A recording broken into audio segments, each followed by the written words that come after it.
Hello mga kabibig! Welcome back sa ating bagong YouTube channel. Ito ang pinakamaingay na YouTuber sa balab ng YouTube. Ako si Kabibig, maglabak-labak na with evidence. Ako po, totoo ba ito na hindi natakbo si VP Sara sa 2028? Well, alam naman natin noong 2022, ayaw niya talagang tumakbo na presidente or vice-presidente. Ang gusto lang talaga niya ay mag-mayor. Kasi itong si Amy Marcos, nagpunta pa ng Davao, hingi ng tulong na kung pwede, kung tatakbo si Inday, mag-vice presidente si Marcos. Si VP Sara ayaw mag-presidente. Si Marcos naging presidente, si VP Sara nag-vice presidente. Tapos, pinag-iisipan daw na posibleng mag-resign si VP Sara bilang vice presidente. Wag naman po mga kabibig. Nakakalungkot isipin. Parang pagtatawanan talaga si VP Sara sa mga kontra niya na parang naging naduwag si VP Sara. Pero I'm not sure. Ito kasi kabibig, ang pinag-uusapan ngayon dahil sa statement ni VP Sara na kung saan na-interview siya sa The Hague. Meron siyang sinabi kabibig, sabi na dito mga kabibig ha, wait for a while. Ang sinabi kasi ni VP Sara, ito kung hindi man din ako maging vice president, okay lang din sa akin. Vice President Sara said she is fine losing her post, claiming that she is not obsessed with her position amid the impeachment efforts against her. Ito kabibiga, i-share ko sa inyo napanood nating interview ni VP Sara at kayo nang bahalang magkomento ha. Ito kabibig, i-share ko sa inyo. Let's watch this video together. Ito na. Pagdating naman sa politika, ano ko ba sabihin ito?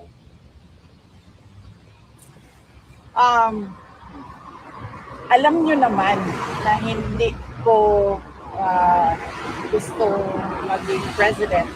Kaya nga ako hindi tumakbo noong 2022. Lalo na vice president. Kaya nga ako tumakbong mayor noong 2022. So para sa akin, kung manatili akong vice president, well and good. Mas marami pa akong matutulungan through the office of the vice president.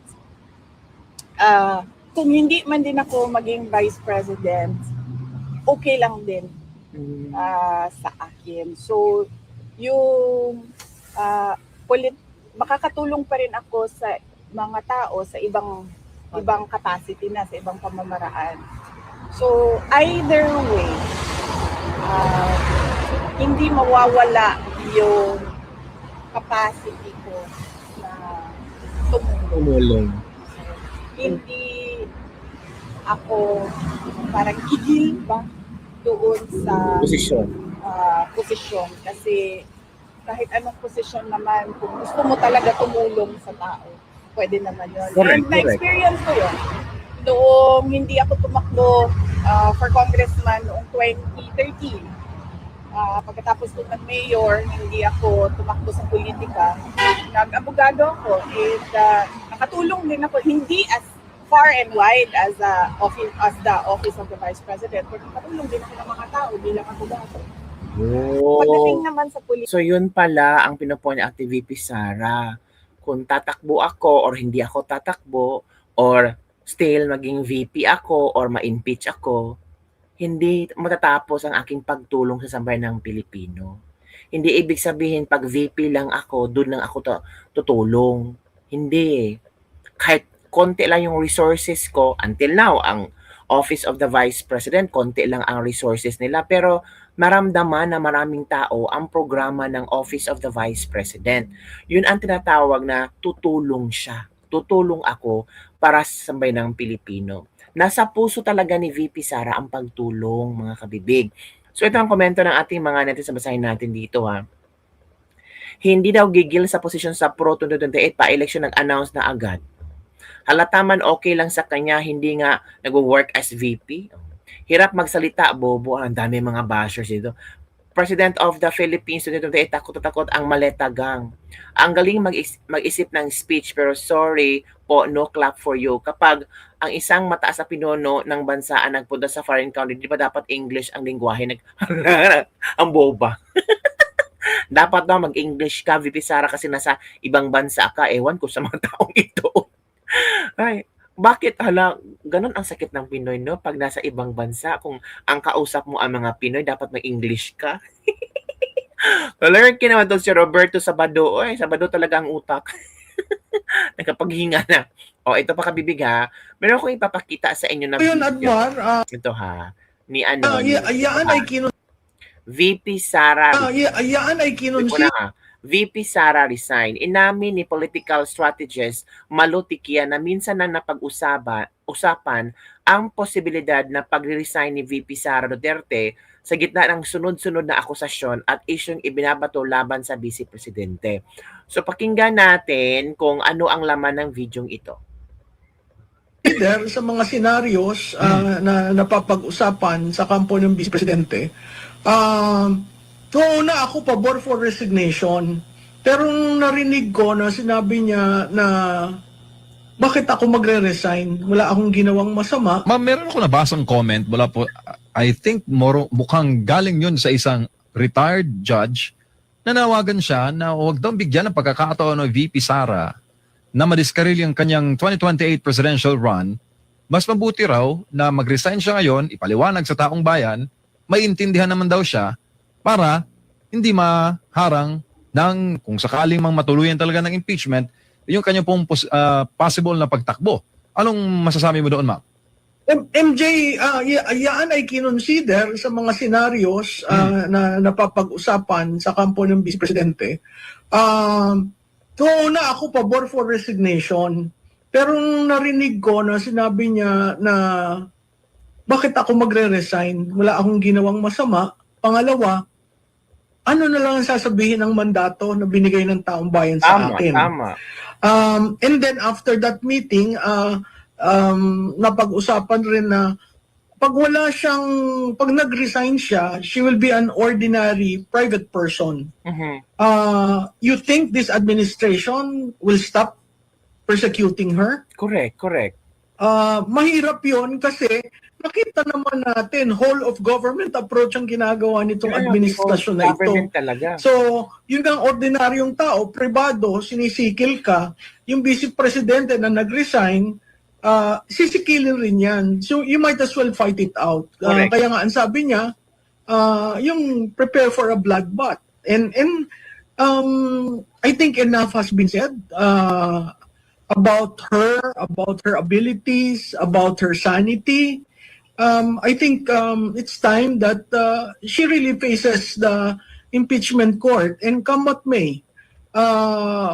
Mahirap, pero yun ang paraan para pakita sa taong bayan Na malinis siya. wala akong ginawang masama. Tama. And speaking of Totoo yun, Admar. may kita din tayong video tungkol sa sa impeachment. Let's watch this video. Totoo yun, Admar. May iba't ibang combination of offers. Ang alam ko, merong yung FLR for later release na prenumiso ng impeachment 1, mukhang unti-unting linalabas. Nahin ko lang muna yung issue po dito sa impeachment kasi ang inaabangan ngayon, kung meron nga ba na sapat, 100 plus, 106 ba yung kailangan na boto para po makausad ito sa impeachment court sa Senado. Mayroon pa akong nababasa mga post ninyo, ma'am, sa social. Ang latest sa inyong monitoring po? Ang latest sa monitoring ko, suspended. So sa Lunes, suspended ang session. So sa Lunes, hindi magkakaroon ng bilangan sa quorum. Pero sa tingin ko, magkakaroon ng bilangan kung may tumayo during the voting on the committee report. Bakit kailangan magkaroon ng quorum? Kasi yung 106 na required votes para yung impeachment mabotohan sa plenaryo ay base sa quorum. So ang quorum ay 160. 50% plus 1 of the 318, 160 yun. So yung strategiya na isuspend, hindi i-adjourn, pwede silang mag-open sa Lunes under suspension, walang roll call, pero pagdating doon sa botohan, mapipilitan na may isang tatayo at at tatanungin, may quorum ba? Kung may quorum, pwede tayong magbotohan. Kung walang quorum, maghihintay yon hanggat magkaroon ng quorum. Ang latest ko meron ng 106.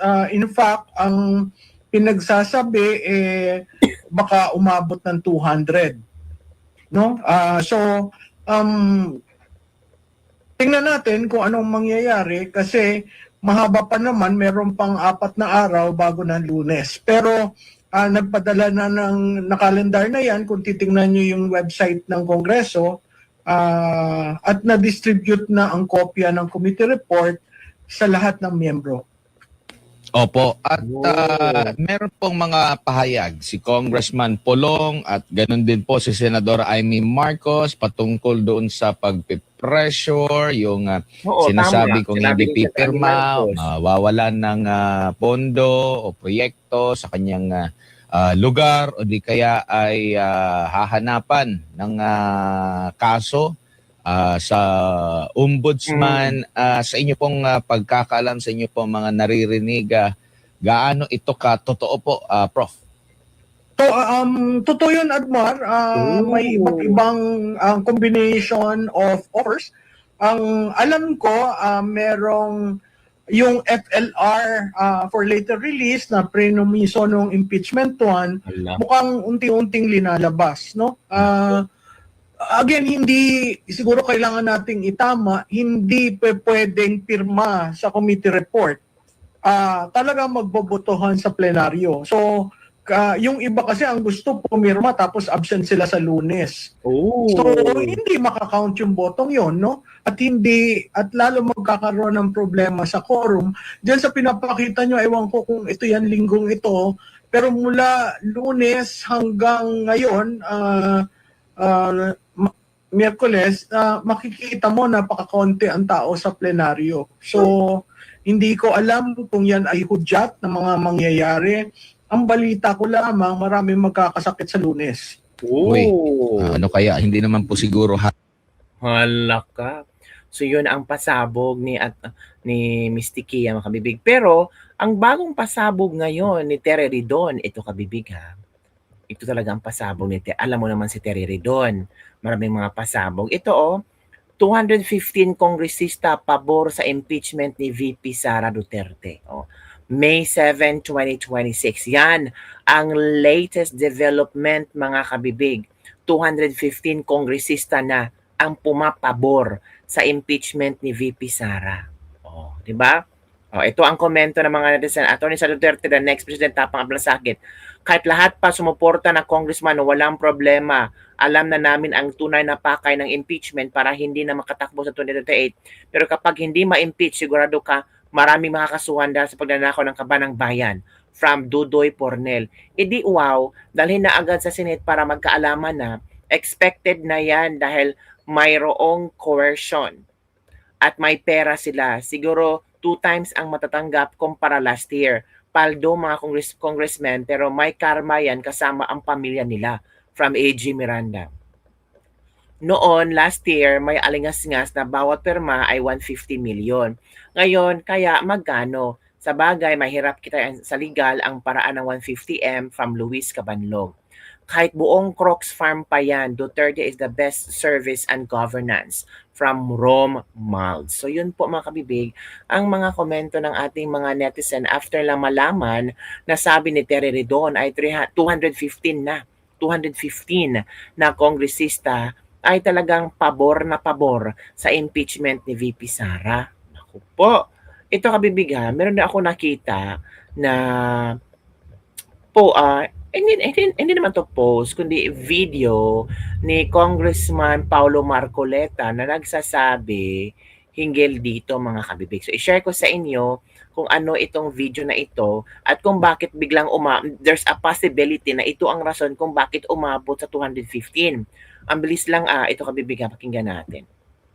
Kung unahin ko itong issue ng impeachment laban kay Vice President Sara Duterte ay naprobahan na nga ng House Committee on Justice.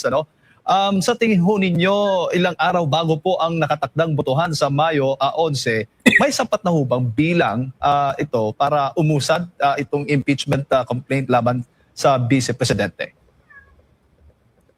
Hindi ko pa masabi, Edmar, no? Kasi, Jade po, Jade. Jade, kasi may mga nagpapahayag na nagtatawag ang House leadership Oh. na sinasabi nila kapag sila ay boboto, yung mga projects nila i-hold. Hala. Yun ang sabi. Hindi lang yung mga infra projects nila, kundi mga soft projects daw. Pati mga medical assistance nila, AIX, ay magiging apektado. Kaya sila ay talaga nag-iisip kung talaga ba silang boboto ayon sa kanilang konsensya o sila ay talagang magpapapilit dun sa ninanais ng leadership. So yun, kabibig, narinig natin ang pasabog din ni Congressman Paulo Marcoleta. So yun po, kabibig, ang ating Lebak-Lebak for today. Kayo, ano ang iyong reaction hinggil dito? Ganun talaga. It's more about the money. It's more about the politika. Di ba sabi nga ni Congressman Erese, disenyo ito ng Marcos administration. Hala ka, mga kabibig. Yun lang po, kabibig, ang ating Lebak-Lebak for today. Don't forget to like, subscribe, and share this video para sa mga trending news nating pag-usap-usapan. Bye everyone. See you next time.